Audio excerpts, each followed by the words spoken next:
மாட்டீர்கள். ஒன்று கிதாபுல்லா, ஒன்று இறைவனுடைய வேதம், மற்றொன்று இத்தரத்தி என்னுடைய குடும்பத்தினர் என்றார்கள் நபிகள் நாயகம் ஸல்லல்லாஹு அலைஹி வஸல்லம் அவர்கள். முஸ்லிமிலே பதிவு செய்யப்பட்டிருக்கிறது. மேலும் அரபாவுடைய மைதானத்திலும் சொன்னார்கள், எனது குடும்பத்தினரை நீங்கள் பற்றி பிடித்துக் கொள்ளுங்கள், ஒரு காலம் வழி தவற மாட்டீர்கள். திருமதியிலே பதிவு செய்யப்பட்டிருக்கிறது. இன்னைக்கு சில பேரு குர்ஆனை பின்பற்ற வேண்டும், ஹதீஸை பின்பற்ற வேண்டும், மதுஹபலாம் வேணாம் அப்படிங்கிறது ஒரு ஹதீஸ் சொல்லிக்கிட்டு இருக்காங்களே, அந்த ஹதீஸ் லைஃபான ஹதீஸ். அந்த லைஃபை மேடை தோறும் கூறுகிறார்கள், ஏடுகள் தோறும் எழுதி கொண்டிருக்கிறார்கள். ஆனால் ஸல்லல்லாஹு அலைஹி வஸல்லம் சொன்னார்களே, எனது குடும்பத்தினை விட்டு செல்கிறேன், குர்ஆனை விட்டு செல்கிறேன், இந்த இரண்டையும் பற்றி பிடித்தல் கொண்டு இந்த ஹதீஸ் சஹீஹான ஹதீஸ். முஸ்லிமிலே பதிவு செய்யப்பட்டிருக்கிறது, திருமிலே பதிவு செய்யப்பட்டிருக்கிறது. ஆனா இந்த ஹதீஸை அவங்க வாய் திறக்கிறதே இல்லை.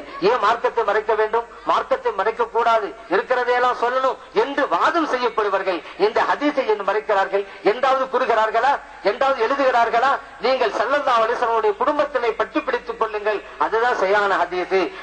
உண்மையில அதுதான் சரியான ஹதீஸ். ஒன்று இரவரை வேதம், இன்னொன்று சுன்னத் ரசூலுல்லாஹ் ஸல்லல்லாஹு அலைஹி வஸல்லம் வழிமுறை என்பது அது லைஃபான ஹதீஸ். லைஃபான ஹதீஸ் எல்லாத்தையும் சொல்ற மாதிரி சரியான ஹதீஸ் சொல்லணுமா இல்லையா? மார்க்கத்தையும் மறைக்க வேண்டும். அவங்க தான் சொல்றாங்க மார்க்கத்தால் மறைக்க கூடாது, இன்னைக்கு சில ஆயங்கள் மறைத்துக் கொண்டு இருக்கிறார்கள் அப்படிலாம் சொல்லக்கூடியவங்க இந்த சரியான ஹதீஸை ஏன் மக்கள் மன்றத்தில் வைப்பதில்லை நான் கேட்கிறேன்.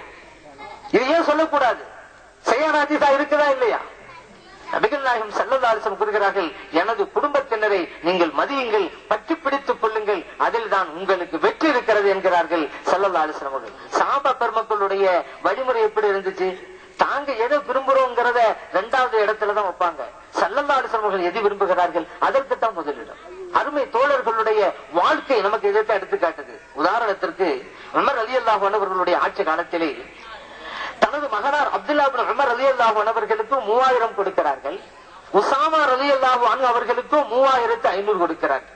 இந்த ரெண்டு பேரும் யாரும் உங்களுக்கு தெரியணும். அப்துல்லா இப்னு உமர் என்பவர் உமர் ரலியல்லாஹு அன்ஹு அவர்களுடைய மகனார், அவங்க தான் அப்துல்லா இப்னு உமர் ரலியல்லாஹு அன்ஹு. உசாமா ரலியல்லாஹு அன்ஹு அவங்க யாரு? நபிகள் நாயகம் ஸல்லல்லாஹு அலைஹி வஸல்லம் அவருடைய வளர்ப்பு மகன் ஸைத் ரலியல்லாஹு அன்ஹு அவர்களுடைய அன்பு மகனார் தான் உசாமா ரலியல்லாஹு அன்ஹு. ஒரு வகையில ஸல்லல்லாஹு அலைஹி வஸல்லம் அவங்களுக்கு பேரப்பிள்ளை, ஏன் வளர்ப்பு மகனுடைய பிள்ளை ஆயிடுச்ச பேரப்பிள்ளை. இப்ப உசாமா ரலியல்லாஹு அன்ஹு உங்களுக்கு 3500, அப்துல்லா இப்னு உமர் ரலியல்லாஹு அன்ஹு உங்களுக்கு வெறும் 3000 தான். ஆனா ஸைத் ரலியல்லாஹு அன்ஹு அவங்களுக்கு ஒரு தனி சிறப்பு உண்டு. என்ன தெரியுமா?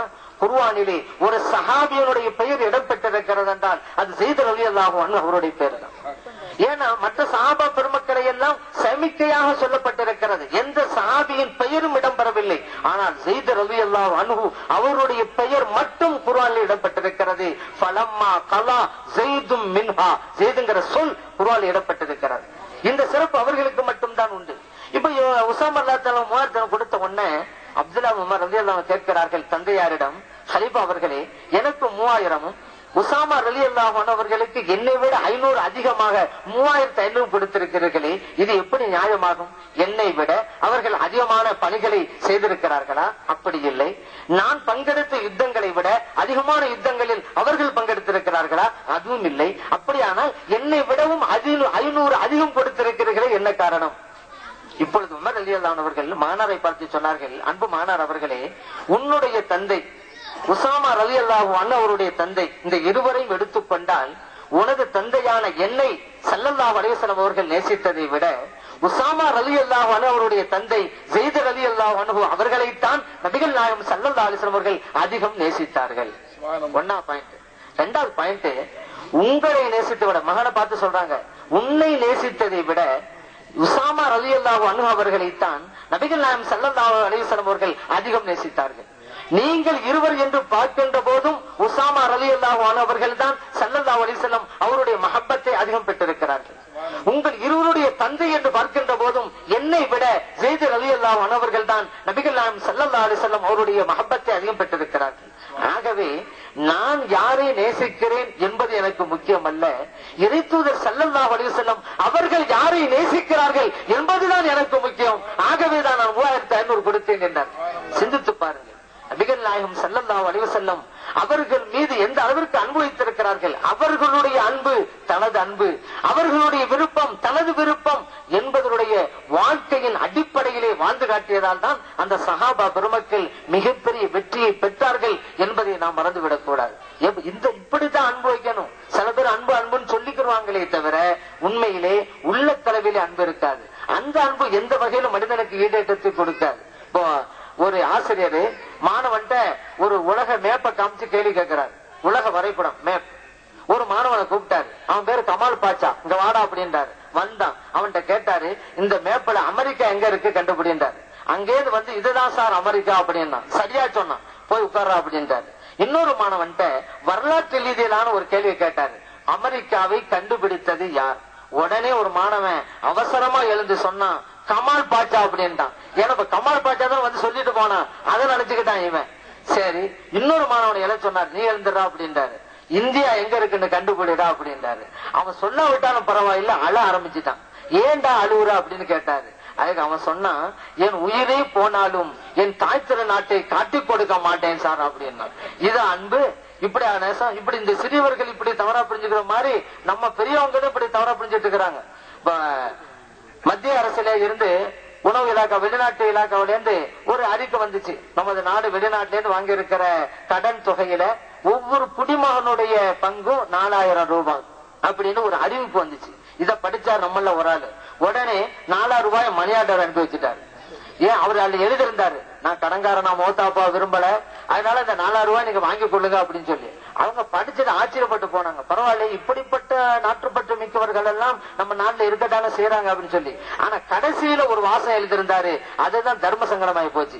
கடைசியில அவர் எழுதியிருந்தாரு, இனிமேல் எந்த நாட்டிடமாவிருந்து நீங்கள் கடன் வாங்குவதாக இருந்தால் என்னை கேட்காம வாங்கக்கூடாதுன்னு எழுதிவிட்டார். அப்படி சொல்லிக்கிட்டு இருக்கிறத உண்மையா நண்பல்ல.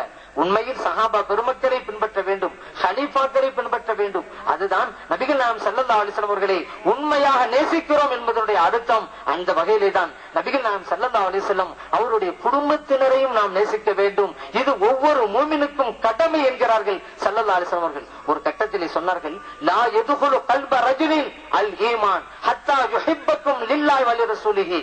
என்னுடைய உயிர் எந்த இறைவனுடைய கைவசம் இருக்கிறதோ அந்த இறைவன் மீது சத்தியமிட்டு கூறுகிறேன், எனது குடும்பத்தினர்களே, உங்களை நேசிக்காத வரைக்கும் யாருடைய உள்ளத்திலும் ஈமான் பிரவேசிக்காது என்றார்கள் நபிகள் நாயகம் ஸல்லல்லாஹு அலைஹி வஸல்லம் அவர்கள். ஈமானுக்கும் ஸல்லல்லாஹு அலைஹி வஸல்லம் குடும்பத்தினரை நேசிப்பதற்கு மத்தியிலே எவ்வளவு பெரிய தொடர்பு இருக்கிறது என்பதை நாம் புரிந்து கொள்ள வேண்டும். ஆகவேதான் அவர்களை நாம் பிரியம் வைத்திருக்கிறோம், அன்பு வைத்திருக்கிறோம் என்பதனுடைய வெளிப்பாடுதான் இத்தகைய விழாவை எல்லாம் நாம் கொண்டாடி கொண்டிருப்பது என்பதை நாம் மறந்துவிடக் கூடாது. மேலும் ஸல்லல்லாஹு அலைஹி வஸல்லம் அவருடைய குடும்பத்தினர் பலர் இருக்கிறார்கள்.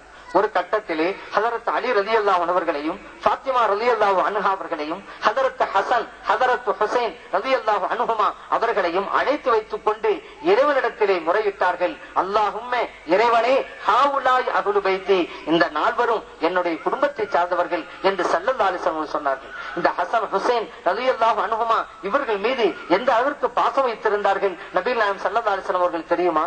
ஒரு கட்டத்திலே ஹசன் ரலியல்லாஹு அன்ஹு அவர்களை தன்னுடைய தோளின் மீது சுமந்து வருகிறார்கள். ஒரு தோழர் பார்க்கிறார், எவ்வளவு பெரிய அழகான காட்சி, காண கண்கோடி வேண்டும் என்பார்களே, அப்படி ஒரு அற்புதமான காட்சி. ஒரு இறைத்தூதர் ஸல்லல்லாஹு அலைஹி வஸல்லம் அவர்களுடைய தோளின் மீது அமர்கின்ற ஒரு பேரு ஒரு குழந்தைக்கு கிடைத்திருக்கிறது.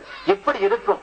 அப்பொழுது அந்த தோழர் சொன்னார், அந்த சிறுவரை பார்த்து, நிஅமல் மர்கபு ரகிப்த யா குலாம், சிறுவரே, நீங்கள் வாகனிக்கின்ற வாகனம் மிகச்சிறந்த வாகனம் அல்லவா என்று அந்த தோழர் கூறுகிறார். காரணம், ஸல்லல்லாஹு அலைஹி வஸல்லம் அவர்கள் உங்களை சுமந்து வருகிறார்கள், அந்த பாக்கியம் உங்களுக்கு கிடைத்திருக்கிறது என்பதை சொல்லி காட்டத்தான் அவர் சொன்னார். இப்பொழுது ஸல்லல்லாஹு அலைஹி வஸல்லம் சொன்னார்கள், அருமை தோழரே, வாகனம் மட்டும் சிறந்ததல்ல, நிஅமர் ராக்கிபு ஹுவ, அதிலே வாகனிப்பவரும் சிறந்தவரே என்றார்கள் நபிகள் நாயகம் ஸல்லல்லாஹு அலைஹி வஸல்லம் அவர்கள். ஹசன் ரலியல்லாஹு அன்ஹு அவர்களை சுட்டி காட்டினார்கள். ஒரு சமயத்திலே நபிகள் நாயகம் ஸல்லல்லாஹு அலைஹி வஸல்லம் அவர்கள் ஹுத்பா பிரசங்கம் செய்து கொண்டிருக்கிறார்கள். மிம்பர் படியிலே ஏறி நின்ற வண்ணம் அந்த நேரத்தில் ஹதரத் ஹசன் ஹதரத் ஹுசைன் ரலியல்லாஹு அன்ஹுமா இருவரும் பள்ளிக்குள்ளே பிரவேசிக்கிறார்கள். சிவப்பு நிறம் கொண்ட கமீஸ் சட்டை அணிந்து கொண்டு வருகிறார்கள். இருவரும் குழந்தைகள், சரியாக கூட நடக்க முடியவில்லை. இந்த இருவருக்கும் ஒரு வருஷம் தான் வித்தியாசம். ஹசன் ரலியல்லாஹு அன்ஹு, ஹுசைன் ரலியல்லாஹு அன்ஹு, ரெண்டு பேருக்கும் ஒரு வருஷம் தான் வித்தியாசம். ரெண்டு பேரும் குழந்தைகள், உள்ளுக்கு வருகிறார்கள், சரியாக நடக்க முடியவில்லை. கீழே விழுகிறார்கள், எழுகிறார்கள், நடக்கிறார்கள், விழுகிறார்கள், எழுகிறார்கள். இப்படி தத்தி தத்தி நடந்து வரும் குழந்தை என்பார்களே, அப்படி ஒரு காட்சி காட்சி. ஸல்லல்லாஹு அலைஹி வஸல்லம் அவர்கள் இந்த 2 குழந்தைகளையும் பார்க்கிறார்கள், நடந்து வரும் முறையையும் பார்க்கிறார்கள். அதற்கு மேலும் அவர்களால் பிரசங்கத்தை தொடர முடியவில்லை.